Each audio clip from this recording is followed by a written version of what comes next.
seeing all these people of all walks of life, different races, different creeds, different sexual orientations, all this, doing great things together, and then to have our government come in and say the military has an extremism problem. It's a slap in the face. Extremism in the U.S. military. I want to understand white rage. Working to root out extremism in our nation's military. The goal? Give military leaders the chance to address extremism. It's not new to our country, and sadly, it's not new to our military. The military really hasn't done that much at the moment to find out, okay, who might be affiliated with these groups.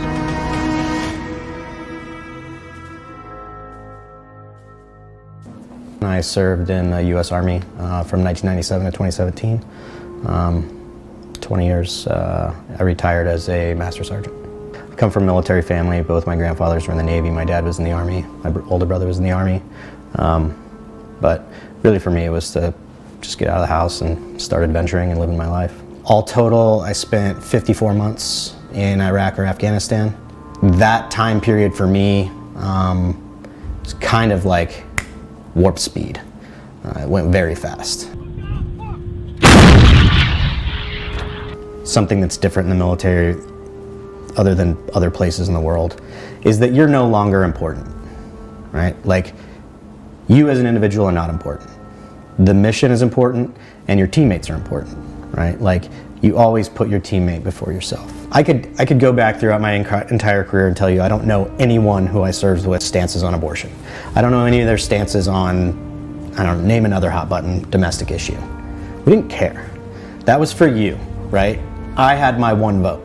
Everybody in the unit had their one vote. That was our part in the political system.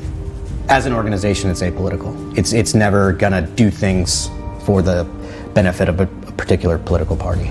But, you know, I do think that a lot of the decisions are made or not made by a lot of the higher level brass, like generals, with politics in mind. When you get into that general officer area, you know, you don't want to rock the boat, maybe, with whoever is currently in office or who you think will be in office come time for you to retire and look for your,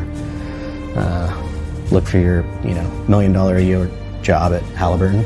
They're setting themselves up. They're not doing what's right for the force. They're not doing their job of protecting that private on the line who's been in the Army for 6 months, which is their job, to make policy that protects the military, right? That keeps their best interests at heart, that makes sure that they're only committed to things that they need to be committed to, and that once they're committed to it, that they're supported fully. And that's something that hasn't happened in a very long time. How to combat extremism in the military, a growing concern we've highlighted on this show for many, many months. Investigators have revealed that dozens in the mob that stormed the Capitol on January 6 had ties to the U.S. military. The Pentagon is now trying a new effort to address extremism in its ranks. Lloyd Austin ordering a service-wide stand-down for the next 60 days. The goal? Give military leaders the chance to address extremism in the ranks. The military is an environment with the least amount of extremism, by far, of anything we have in America. People come from all walks of life to come to the military. I think that you probably saw people that came in with some of those views. They were racist, they were sexist, they were homophobic, but after, it didn't take long for them to lose it. All of the kind of ignorance that leads to extremist behavior, it's squashed because you're immersed in all these other cultures. You're immersed with all these other types of people. From a Marine Corps base in California to an Air Force base in Texas. Our purpose is to address a concern that has likely been around for decades and has either been dormant or simply ignored. On the 5th of February in 2021, the Secretary of Defense directed a service-wide and DoD-wide stand-down to address the issues of extremist ideology in our ranks. Make no mistake, extremist behaviors have no place in our Navy or our Navy Reserve, but I can't ignore its existence in our military. The events of January 6th underscored the necessity to engage in serious discussions about the behaviors and actions that undermine the democratic ideals of our nation. Seeing all these people of all walks of life, different races, different creeds, different sexual orientations, all this, doing great things together, and then to have our government come in and say the military has an extremism problem. It's a slap in the face, and it makes me upset. I'm not saying that we're above, investigation and we should always make sure we're on the right path, but for it to be such an open, thing for them to come out and say we have an extremism problem because of 75 dum-dums who went to the Capitol, it's an insult. It's an insult to all those people that are out there doing the right thing.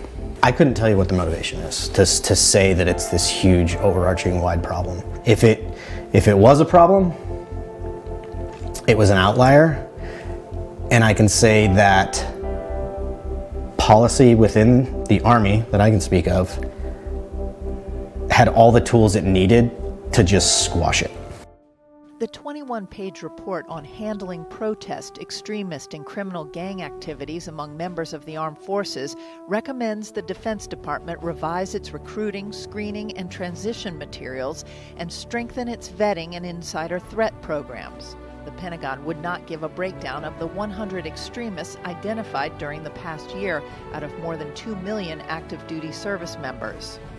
The fact that investigation came up with less than 100 instances of extremism in the military makes me wonder why there was an investigation in the first place.